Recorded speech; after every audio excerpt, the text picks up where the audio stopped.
University మంచి భవిష్యత్తు కోసం తెలుగు విద్యార్థులు ఇష్టపడే యూనివర్సిటీ. కాల్ 9059052378 9059052379.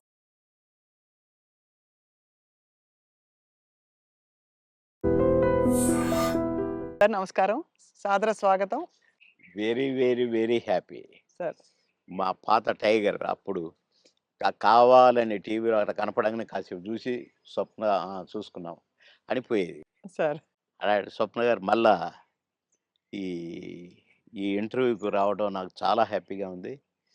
నేను నేను నేను వెనక్కి వెళ్ళిపోయాను మళ్ళా అప్పటి రోజులకి. అవును సార్, గొడుగు పట్టుకుని ఒకసారి చేసాం మనం. ఎందుకంటే మీకు గుర్తుందో లేదో, ఒక రోజు వర్షం వస్తుందో లేకపోతే గొడుగు ఊరికే పట్టుకున్నాం ఫస్ట్ ఇంటర్వ్యూలో. కాదు కాదు చినుకు చినుకు అందులో వర్షం వస్తుంది, ఆ గొడుగులు ఉన్నాయి, అనుకోకుండా గొడుగులు వేసుకొని చూసావు. అది ఆ విధంగా అప్పటి నుంచి ఇప్పటి వరకు సార్ ఫుల్ గ్లామర్ మీది అలా పెరుగుతోంది. బాగా సన్నగా అయ్యారు ఈ మధ్య. అవును, స్లిమ్ అయ్యా. అంటే స్లిమ్ అని కాదండి, ఫుడ్ మానేశాను. ఓన్లీ ఫ్రూట్స్, ఫ్రూట్ జ్యూసులు, రాగి జావా, అలా రాగి మాల్ట్తోనే ఎక్కువ కలుపుతున్నాను. భోజనం చూడక ఒక 6 నెలలు అయింది. అబ్బో, ఇలా చూడక, తిని చూడక కాదు. అది అది కానీ అనిపిస్తలేదా ఏమైనా తినాలని? ఇంకా అప్పుడప్పుడు ఉంటుంది కదా సార్. అనిపించింది. నిన్ననే టెస్ట్ చేశాను, చికెన్ తింటే ఎట్లుంటుందని. కానీ దాన్ని చూసి ఇట్లని వద్దు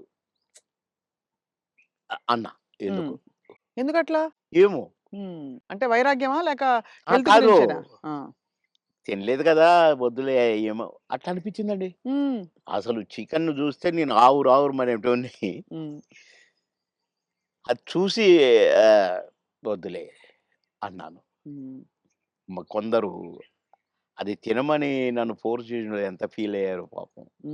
వాళ్ళ ఫేసులో చూస్తే నేను భోజన ప్రియుడిని 100%.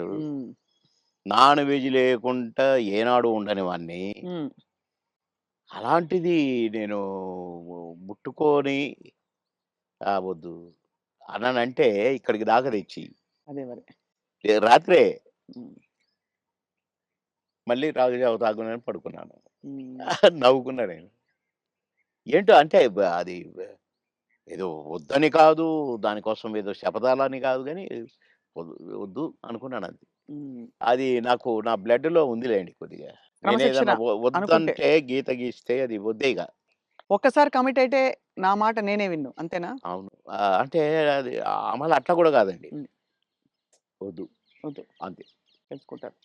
నేను పాన్ తినేవాడిని, రోజుకు 30 పాన్లు తినేవాడిని, 35 పాన్లు తినేవాడిని. మిట్టపానా? మిఠ కాదు, కాశ్మీర్ కిమాం అది కొంచెం అంటే ఆ కత్తా గిత్త అంతా వేస్తారు, ఎర్రగా అవుతుంది. నా ఫోను 5 రూపాయలు, 35 రూపాయలు. దాంట్లో వేసేది 5 రూపాయలు ఏదో అదేందో వేస్తారు, దాంట్లో గుమ్ముగా ఉంటది అనమాట స్మెల్. కానీ అంటే అయితే ఆ పాను, నేను ఒక కాన్స్టిట్యున్సీ నుంచి వస్తున్నాను, నేను కాన్స్టిట్యున్సీ ఎంట్రన్స్ లో కూడా సంగారెడ్డిలో ఒక పాన్ షాప్ చూసుకున్నాను. వాడికి ఎట్లా కట్టాలి ఏంటి అంతా నేర్పించుకొని పెట్టుకున్నాను. సాయంత్రానికి తక్కువ అయితే ఒక 4-5 అన్న ఉండాలి హైదరాబాద్ రావడానికి. నేను అక్కడ కట్టించుకొని వచ్చేవాడిని. అక్కడ కట్టించుకున్నాను, అప్పుడే తీసుకున్నాను. నేను మళ్ళీ మెయిన్ రోడ్ ఎక్కినాకనే పాన్ వేసుకుంటా, మన మధ్యలో వేసుకోను. ఈ లోపల నాకు ఎస్పీ గారు ఫోను, బాబుమోహన్ గారు మీరు ఫలానా దగ్గర పాన్ తీసుకున్నారా అంటే, అవును. వద్దొద్దు తినకండి అన్నాడు. ఏంటి అన్న, పాన్ తినొద్దు అంటాడు అని నేను ఇప్పి వేసుకోబోతున్నా. ఇంకొక ఫోన్ వచ్చింది, సాబ్ పాన్ నైకానా ఉస్మే జహర్ హై అన్నారు, విషయం ఉంది అని. ఒక లేడీ ఏడుస్తుంది. ఏంటబ్బా అనుకున్నాను. అనుకొని నేను ఇట్లా పడేస్తున్నా, మళ్ళీ ఎస్పీ గారి ఫోను, సీరియస్గా చెప్తున్నాను, మీ పాన్లో విషయం ఉంది, పాన్ తినకండి సార్, పడేయండి. బాబోయ్, సీరియస్గా అన్నాడు, పడేయండి. పడేసి వచ్చాను. ఏంటి ఎట్లయింది అనుకున్నాను. నా రేపటి నుంచి తినొద్దు అనుకున్నాను. మళ్ళీ ఈ రోజు వరకు తినలేదండి, అసలు అది గుర్తే రాలేదు పాన్.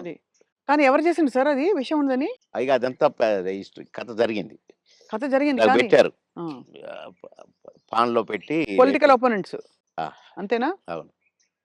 ఓయమ్మో. ఇది చాలా పెద్ద ఎంత ప్రమాదం తప్పిపోయింది మీకు. చాలా. భగవంతుడి దయ. అంతే. దాన్ని ఎంతమని చేసింది ఆయనే. ఆ! అందు వెనకల ఇంకా కొంచెం పనుందన్నది ఆయనే మరి. సో 2 స్వామి కార్యం అయింది మిమ్మల్ని కాపాడాలని. మీ స్వకార్యం అలవాటు మానేయాలని 2 అప్పటి అయింది. నుంచి నేను మానేశా.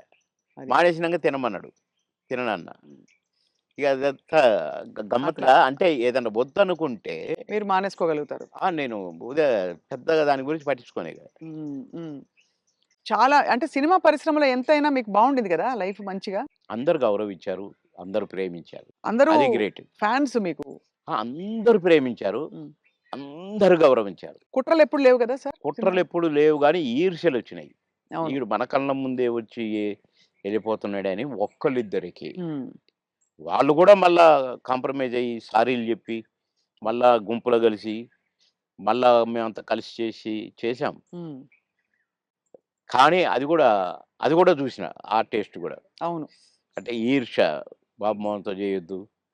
బాబు మోహను అసలు రోజు రోజుకి ఎదుగుతున్నాడు. వాడిని డౌన్ జేయాలి. హ్మ్. అనేవి గూడా వచ్చినాయి. హ్మ్. ఇండస్ట్రీలో మీకు గాడ్ ఫాదర్ అంటే ఎవరు సార్? దాసరి గారా? కో కోడి రామకృష్ణ గారా? ఎట్లా సార్? అంటే మీకు బాగా మీ ప్రతిభని నన్ను గుర్తించిన వాళ్ళు. నన్ను రోడ్డు మీద బోయేటోడిని పిలిచి, వేషం ఇచ్చి, సూపరని నన్ను నటుడిని జేసిన ఆయన కోడి రామకృష్ణ గారు. హ్మ్.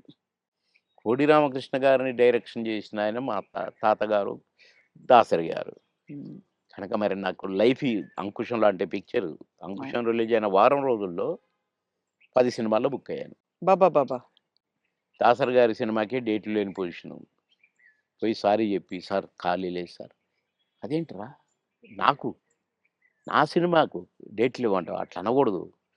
నువ్వు అడ్జస్ట్ చెయ్యి. ఇట్లా జెయ్యి, అట్లా జెయ్యి" అని డేట్లు ఎట్లా అడ్జస్ట్ చేసుకొని ఇవ్వాలనేది నేర్పిర్రు దాసరి గారు. కనుక ఫస్ట్ పిక్చర్ 'ఆహుతి', సెకండ్ పిక్చర్ 'అంకుశం'. 'అంకుశం'తో పాటు కాబట్టి కోడి రామకృష్ణ గారే గురువు. హ్మ్. మీరే ఒక సందర్భంలో చెప్పారు. ఆయన మీరు ఆ టైంలో కూడా చాలా హెల్త్ కాన్షియస్‌గా ఉన్నారు 'దేవుళ్ళు' సినిమా అప్పుడు. హెల్త్ కాన్షియస్‌గా ఉండి దాదాపు మీరప్పుడు ఇంకా చిన్నప్పుడు అమ్మ చిట్కాలన్నీ పాటించి వెయిట్ తగ్గుదాం అనుకున్నారు. తగ్గేసరికి ఒక్కసారి మాకు అలాగే కావాలి బొద్దుగా మా పాత బాబు మోహన్ బాబు గారు. మోహనే కావాలి. పాత బాబు మోహన్ గారు. అంటే బొజ్జ ఇట్టుండాలంట. హ్మ్. ఇట్లుండాలంట. హ్మ్. ఆయన చెప్పటం అరెరెరెరే! కోడి రామకృష్ణ గారు. మహానుభావుడు, మహానుభావుడు బాబోయ్! సార్ మీరు గతంలో కూడా చెప్పారు. ఎప్పుడు కూడా మీరు నవ్వుల పాలయ్యి కూడా 10 మందిని నవ్వించారు. ఆ! ఎప్పుడు మీకు కాన్‌ఫ్లిక్ట్ రాలేదా? అది సంఘర్షణ రాలేదండి. గాని ఎందుకంటే ఇది ఒరిజినల్ గాదు గదా! మాది. అవును. నేనది గాదు గదా! హ్మ్. దాన్ని క్రియేట్ జేసి చూపిస్తున్నాను. హ్మ్. అంటే నేను క్లాసుల్లో గూడా టీచర్స్‌ని గిన ఇమిటేట్ జేసేవాడిని. ఓహో! ఎట్లా నడుస్తారు? ఎట్లా ఆ! మాట్లాడతారనా? నేను చెప్పేవాడిననమాట. అట్లా ఒక తహసీల్దార్‌ని గూడా ఇమిటేట్ జేసేవాడిని. హ్మ్. ఇంకొక అట్లా కొందరిని ఇమిటేట్ జేసి వాళ్ళలాగా మాట్లాడటము, హ్మ్. వాళ్ళలాగా నడవటము, వాళ్ళు జెప్పినట్టు చెప్పటము, అవి చేసేవాడిని. అంటే నేను కొద్దిగా సరదాకే. మిమిక్రీ దీన్నంటారు అనేది నాకు తెలీదు. హ్మ్.